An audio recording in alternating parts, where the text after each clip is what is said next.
തെരഞ്ഞെടുപ്പിനോടനുബന്ധിച്ച് സംസ്ഥാനത്ത് പൊതു അവധി പ്രഖ്യാപിച്ചുകൊണ്ടുള്ള ഔദ്യോഗിക ഉത്തരവ് പുറത്തുവന്നു. സർക്കാർ സ്ഥാപനങ്ങൾക്കും വിദ്യാഭ്യാസ സ്ഥാപനങ്ങൾക്കും പുറമെ സ്വകാര്യ മേഖലയിലുള്ളവർക്കും എങ്ങനെയാണ് അവധി ബാധകമാകുന്നത് വിശദമായി അറിയാം. വീഡിയോ ഒന്ന് ലൈക്ക് ചെയ്യുക.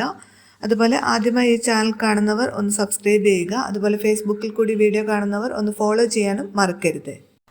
ഏപ്രിൽ 9 വ്യാഴാഴ്ച കേരളത്തിൽ പൊതു അവധിയായിരിക്കും. നിയമസഭാ തെരഞ്ഞെടുപ്പിനോടനുബന്ധിച്ച് വോട്ടർമാർക്ക് തടസ്സമില്ലാതെ വോട്ട് രേഖപ്പെടുത്തുന്നതിനായി സർക്കാർ പ്രഖ്യാപിച്ച ഈ അവധിയെക്കുറിച്ചുള്ള കൃത്യമായ വിവരങ്ങൾ അറിഞ്ഞിരിക്കണം. സ്വകാര്യ സ്ഥാപനങ്ങൾക്കും താൽക്കാലിക ജീവനക്കാർക്കും ശമ്പളത്തോടു കൂടിയ അവധി നിർബന്ധമാണോ?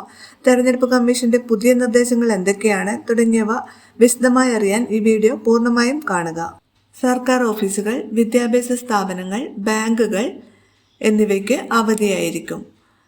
സ്വകാര്യ സ്ഥാപനങ്ങളിലെ ജീവനക്കാർക്കും ശമ്പളത്തോടു കൂടി അവധി നൽകണമെന്ന് സർക്കാർ നിർദ്ദേശിച്ചിട്ടുണ്ട്.